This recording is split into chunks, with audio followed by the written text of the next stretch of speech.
If you are new here and haven't seen the new go to hex.com, or you're going to go to stake HEX or otherwise, there is a portal. There used to be a portal. There is a landing page now called go.hex.com. And from there are links to decentralized websites, networks, stuff like that, IPFS. And these are different links to go there. So you click on the D-Link one, it brings it up. You have, unlock MetaMask just so you can see it better. And you have a decentralized website, decentralized dApp, hosting of a dApp. So no centralized, great. This is again part of the process of Richard, dev team, whoever is running all this stuff, going through and saying, we're not going to host a website, we're going to decentralize. So what is the trade-off with that though, right? So now for onboarding, instead of saying go to hex.com, and that's your portal, you do everything there. It's got a nice little icon here that says secure, trusted, TLS, all that stuff. Now we don't have that anymore. And in one sense, that's great because, hey, further decentralization, right? You run the code, you do all the stuff, no one's hosting it, all that. But it also creates trade-offs, right? It creates things like this, where you have a website that literally,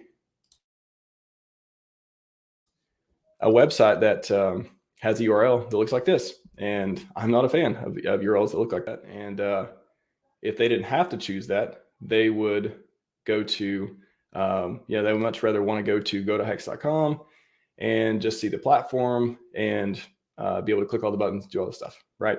So this URL, and not to mention the antivirus and all the stuff that's going to be like, oh, what is this crazy URL? Like, what is IPFS? A lot of scams are on IPFS, just like they are everywhere else. All that type of thing. A lot of crypto unfriendly security software out there that is probably going to, I've heard people flag it and stuff like that. So it's just unavoidable until it changes or otherwise.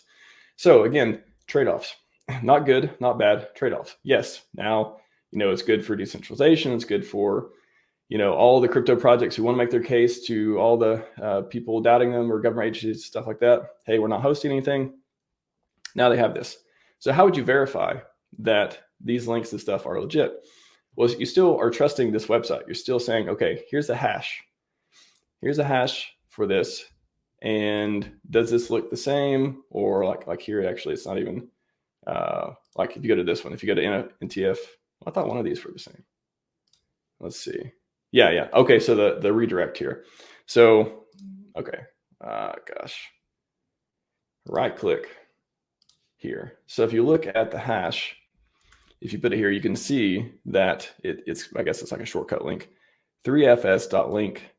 And then here is Q, capital Q, MC, ends in XT, TW, all that stuff.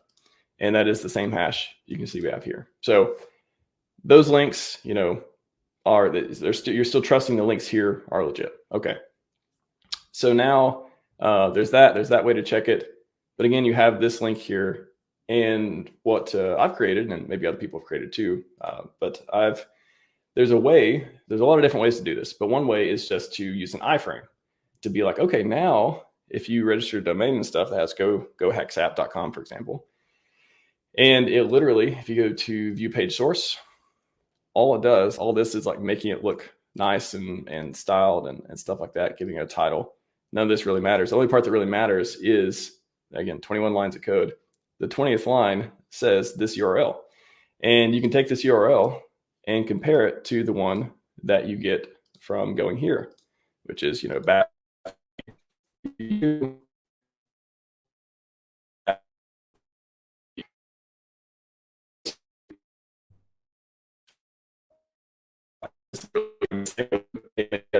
What this stuff does, iframe is just a way of like putting a view into a website. You're putting a website into a website. So literally this website, the only thing it's doing is giving you a window. It's giving you a frame. It's giving you, trying to say it in non-technical terms, it's giving you a way to interact with another website. And since it's decentralized and stuff, it's like, oh, that's cool. It's just basically like a hosted window into a decentralized app.